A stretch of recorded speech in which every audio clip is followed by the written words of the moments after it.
มาอีกบัดนี้ก็มาแจกจีน้ำหวานบัดนี้พี่น้องไว้ทางทีมใส่บุญเบาจันเบาบุญสารวัตรพี่น้องไว้ทางเมน้องเซเนาะกับทักทายสวัสดีและสวัสดีเด้อเนาะมาลงไปกับทุกคนวางว่าอะไรอ่ะพี่กระตุกนะกระตุกด้วยกระตุกเตรียมเรียนมาว่ากระตุกกระเต็นมาหลักสบายดีโอ้ประธานลูกเขาเบาแล้วมีติบบันฝากเลยเดี๋ยวกูเสียทางไหนบ้างทางนี้ก็ยังให้กูทางนี้ก็ยังโอเคอ่ะปลางามอ่ะเอาก่อนก้อนเริ่มนะ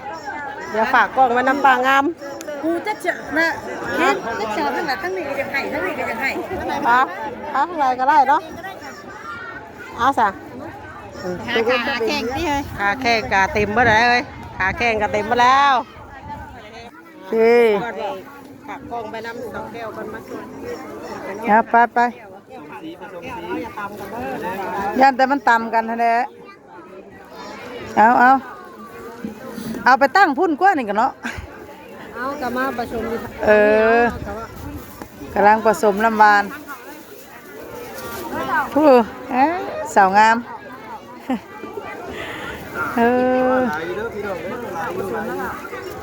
ได้กินคู่คนอยู่หรอกเนาะมีข้าวจี้พร้อมบ่โอ้ข้าวจี้นี่เอามาพร้อมกันนี่บ่หรือว่าแล้วก่อนตัวนี้ก็เป็นยังแล้วเอาเป็นขั้นตอนเป็นยังแม่นเขาเสิร์ฟเอาเพิ่นว่าเอาการตำหูทุกพื้นแม่นเขาเสิร์ฟเอาเพราะว่าถ้าว่าเฮาให้เพิ่นมาเอาแล้วมันสิแบบสารวนหั่นน่ะมันสิยากเพิ่มก็ย่างมาเอาเองมาเลยแม่นเขาเสิร์ฟรอบแรกนี่นะเสิร์ฟก่อนตั้งดีบ่ไว้โต๊ะนี่ว่าเด้อเที่ยงแท้น่ะมีใส่กันเด้อลายหูลายตา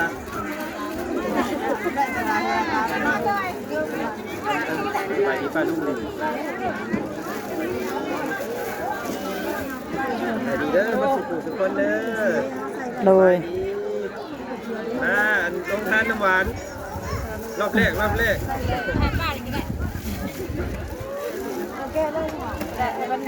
บอกได้ยังบ่เชื่อว่าอยู่เคยว่าบ่เป็นติว่าบ่เป็นว่ายังเพิ่นว่าอยู่ขนาดของเราก็ยังบ่ว่าคือกันเนาะกล้องก็ชื่อเนาะแบบสลับกันเด้อเฮ้ยปนกันเด้อเฮ้ยเด้อแต่ถ้างั้นมีสีแดงอีกแล้วเนาะเด็กเอาสีขาวน้ำเด้อเฮ้ยน่ะสีขาวเฮ้ย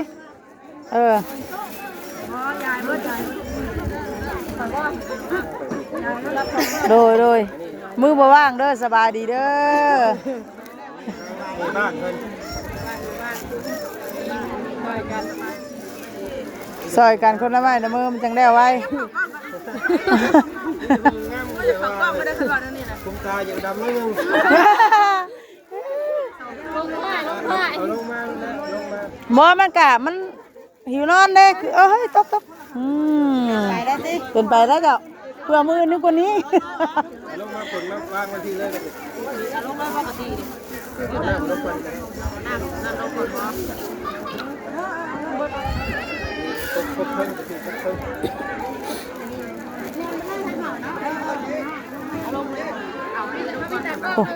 ทางคนกับป้าเนาะขึ้นใส่กันเนี้ยไม่ได้พาบนโต๊ะได้ตีเลยพวกเรื่องนี้เป็นแล้วเรื่องไหมเบิดเลยอันว่าผู้พนังรอมันก็มันสิหืดทั้งนี้นะโยเอารออยู่ได้เปล่าเนาะเข้ากันเนาะใหญ่มันเข้ากันนี่นะมันคันก้อนอยู่เลยน่ะมันบ่สีได้เบิดคู่คนอยู่หรอกเบิ่งคนนี่ก็บ่ได้นั่นปานใดบ่เฮายาแต่ละคนได้นั่งอยู่โต๊ะอยู่เด้เฮ้ยเด้อ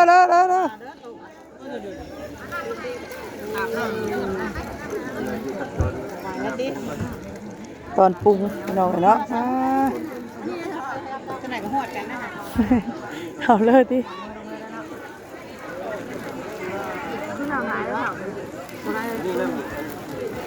นี่ตอนหลายพอถึงเนาะน้ำเพิ่มอีก วิววิวมาพี่ลูกเนี่ยล่ะ นี่มาวางไปทางไหนทางนั้น ใส่นมมาเลยใส่นม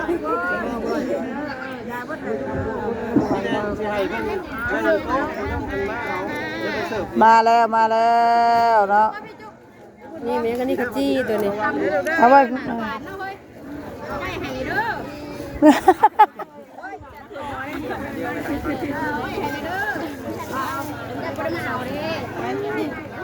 ยันค่าตำหุงบ่เพิ่นสิย่อตอนนี้เด้บ่ทันได้ตำแล้ววะโอ้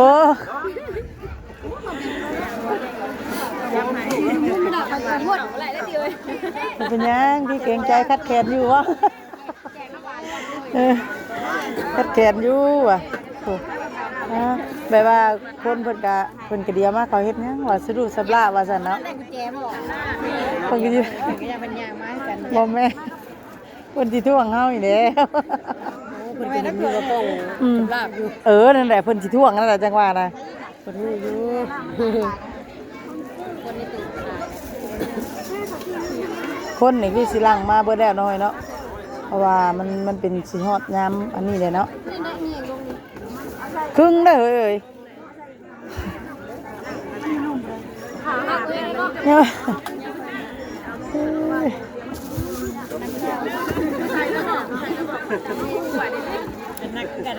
เขาได้ข่าวร่วมมากัน เอา ค่อยมีเพิ่มหลายคนอีกกันนะ แม่บายังอันนั้นน่ะข้าวจีท่านได้ใส่นุ่มบ่สั่งอันน่ะปาดได้ซื้อบ่เอาคือว่าใส่แล้วคือว่าใส่นุ่มแล้วว่าสั่ง ปากได้ชื่อ ปาดได้ซื้อบ่โอ้ ว่าเพิ่นใส่เฉพาะอันยายตัวนี้นั่นสิ เเพิ่นใส่เล็กน้อยบ่แม่นมื้อเช้านี่เขาว่าใส่แล้วสินะ โอ้ยโตคือลุงๆๆฮะ ครึ่งโตแล้วเลย ยันบ่ได้กินนะ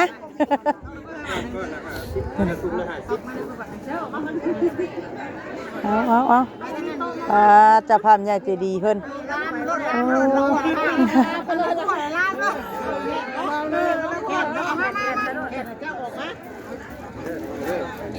กำลังกัดเกียม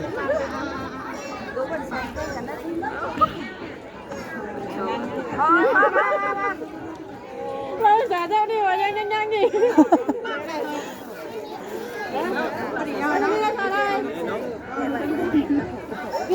ลามเลยลามเลย ลา ใส่อีกคนนึงลามยังไม่พอประกันเอาประกัน เอากล้ามเลยเอาคักๆเด้อก ล้ามเอากล้ามพ่นดิมั้ง เอาคักเอาคักแบบเพิ่นลงทุนเองนะเพิ่นบ่ใส่ลุงน้องซ้ำเพิ่นว่า โอ้ยลูกน้องรอแผนกอีกแผนกกัน บ่ หลายเนาะ เออเฮายังบ่ได้สลิปเนาะ ใส่ให้กระดามมันว่าหนึ่งหัวเข่าได้เนาะเนาะ จังหน่อยเพิ่นสิว่ามันยังเลยเว้ากันยังว่าได้เนาะ ไม่กระดามเราจะเป็นมันไม่ เล่จงแล้วพุ่นน่ะผู้ ไม่ใช่ผ้าขาวปืนแน่เพิ่นว่า จงแล้วผู้ใดจงแล้วผู้เนาะ สีพูน่ะสมมุตินี่มาให้ไม่ใหญ่เลยมันรู้ใส่ผ้าขาวจังๆนี่นะ คุณบ่แบบนั้นตู้4วัน4วัน4วัน เอาให้เราไปให้ตอนเช้าหน่อยก็ยังเดือดคุณมากกว่าเห็นได้เอาเช้าเรียบร้อยแล้วเย็นเอาเที่ยงถามได้ตัวเย็นบ่ตู้ได้หรือเปล่าตู้อ่ะอันนี้นะมาคุยตอนเช้าตอนนี้นะได้เดี๋ยวหาลูกก่อนเลยหาลูกบ่ คันตู้เต็มก็ใส่อันกล้องนั่นไว้คันว่าตู้เต็มก็ใส่กล้องมันโตนั่นแพงหั่น ได้มาถ่ายรูปนี่ ยืนมาใครจะเข้าเด้อ ใครงามน้องบ๊อบมาได้คนมาเลย เอาบ่ได้ถ่ายเด้อ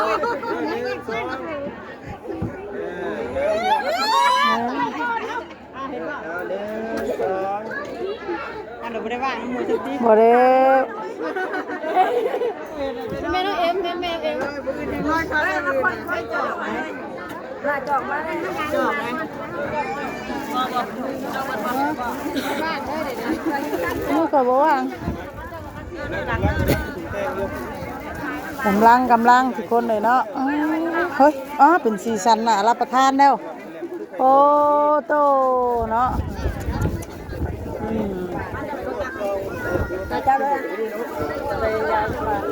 ท่านก็สิบอกว่าทางนี้เด้อเพิ่นก็สิบอกนั่นข่อยนะ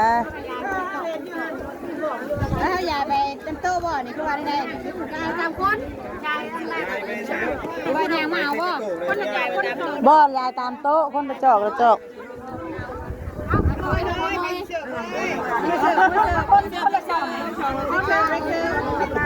เสิร์ฟ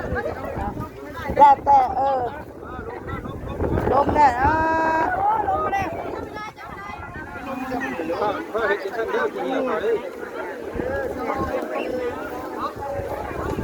เอาดีๆเด้อ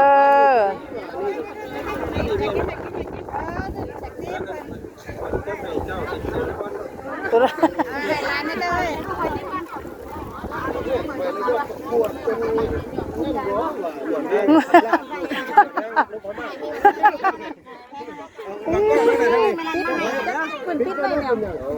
กินแล้วบ่เอาพี่น้องเอ้ยเนาะกำลังสิกะเกียมอันย่อพี่น้องเอ้ยทุกคนเอ้ยเนาะย่ออันว่าน้ำหวานโดยภาพอาจสิบ่ได้เห็นครบถ้วนเด้อเนาะเพราะว่าก็สิได้ซอยเวียกซอยงานเพิ่นไปย่อก่อนเพิ่นสิได้ไปซอยเพิ่นเสิร์ฟเนาะไปก็มีแต่จับกล้องคู่มือหั่นนะโอเคเนาะ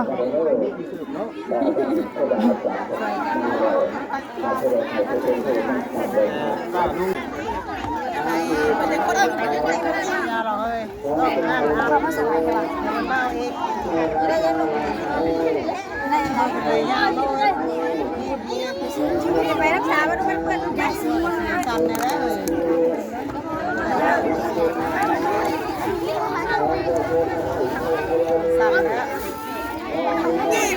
มันควันลูกมันควัน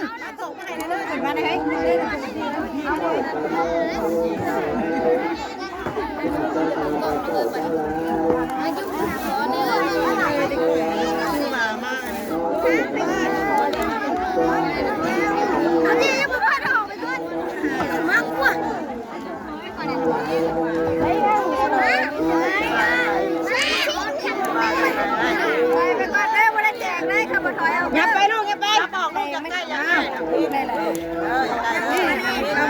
ไม่ได้แจกไปแล้วปะมีสงสัยว่าใช้บ่วงเลยเฮ้ยเพื่อนบ่บ่วงมาใส่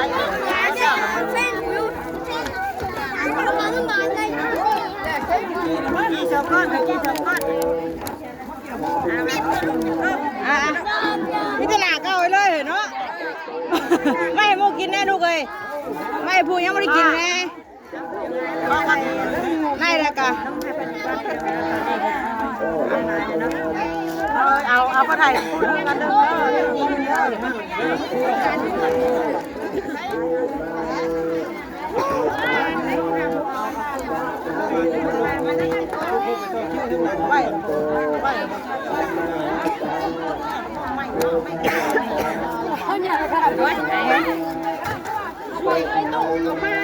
ไปจับไปนี่ไปจับกัน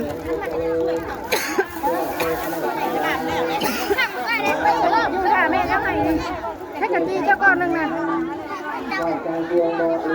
ใช่นุ่มเลยใช่แล้วเอาไปบริพีเลย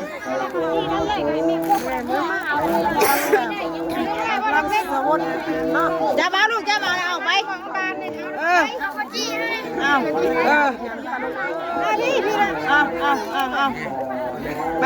ปไล่ก็ไปให้มูไอ้รัวไปผู้ยังไม่ได้อีกมีไปแล้วลูกเอาไปแล้วชดได้ชดได้น้ำบานตักก้นเฮ้ยตามเวลาให้ยามคู่กันเวลาได้นอกคู่ได้ม้วนเวลาได้นอกข้าวไปวันนี้พระได้วันนี้มาเท่าแล้วบอกว่าคนบอกเลยแถวนั่งนะแถวนั่งโต๊ะนั่งตั้งนี่เลยนะคนบ่ายมันดีนะยังนะไม่ได้กินกันได้ด้วย กินแล้วไปลูกจบบัตรก็ได้จ้ะแดงจบแดงที่แม่ขาดไปยาในครัวนี่เด้อจะจับเอาลูกกระโตใส่คนว่าขับนั่งให้กินแบบนี้นะไปยาในครัวแต่บัตรนี้เราบ้านมันแบบว่าไปนั่งโต๊ะใช่หรอไปไหนนั่งแรกบัตรยาไม่ด้วยนั่งแล้วไปยายมันนั่งแล้วมันคนรอแล้วมันนั่งแล้วไม่ได้กินได้มันนั่งไหมคนไหนที่ให้ติ๊บแต่ในครัวยังให้เขาไม่เอาเลยเขายังไม่ได้กินนี่น่าว่ามาเบิ่งเรื่องของในก้อนก็ให้ร้านเป็นสีสันทั้งดุมบ่อนบ่มีสีสันบัดไปบวงบ่มีบ่อนกับไม่ยังบวงปลูกครัวละบ่อยยาน้ำหวานนะที่ถามนะปิดเด้แม่ลูกหน้าแม่เจ้าไปไปเอาขาดลูกมันมีม่วงมันต้องกลับแสดงเลยเขาไปนอนบานน่ะ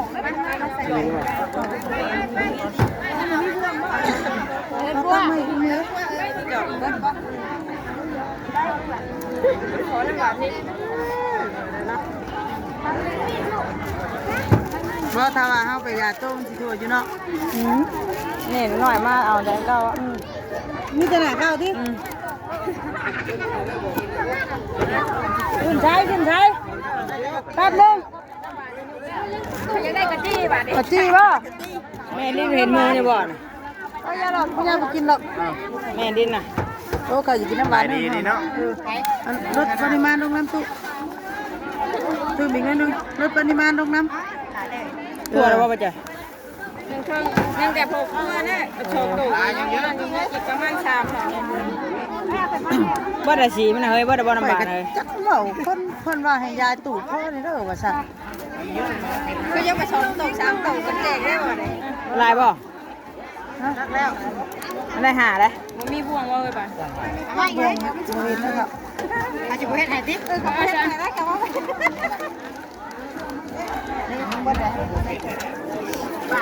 ใส่กันลูกเป็นยังบอกน่าเอาไปแบบเป็นฟองเอาฟองเถอะนี่ได้ยังนี่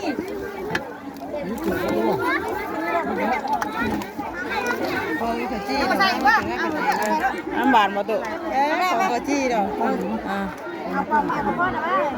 บ่ให้ได้2ก้อนนะไม่ให้นั่งคุ้มไปเลยใส่ไปนี่ได้ให้เป็นไปใส่เองก็ได้เล่นคุ้มว้ย เตียงกับมาแล้วพี่น้องเนาะว่าแขกคนกากำลังมาหลายเรากำลังเบิดดะน้ำหวานเฮาจีน้ำหวานบ่เดือเลยชัวๆอยู่เอา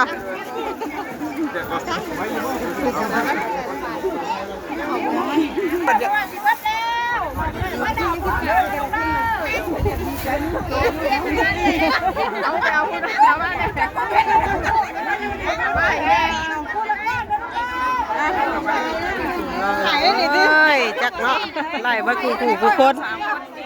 เป็นแล้วไรจะเป็นล้มเลยไม่เนี่ยก็หนึ่งกินเนาะ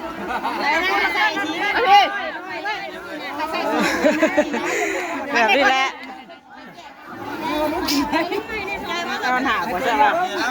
จะได้หาเถอะมึงอะไรมาจะถ่ายอย่างนี้ไม่วีบ่เป็นน้องเลยเนาะคลิปนี้ก็จะประมาณนี้กันเด้อเราพี่น้องเราไปน้องวีก็จะจบคลิปไปซ้ำนี้ก่อนพี่น้องว่าเดี๋ยวพบกันในคลิปต่อไปนะคลิปนี้ก็ไปแล้วพี่น้องเอ้ยข่าวประมาณสบายดีทุกคน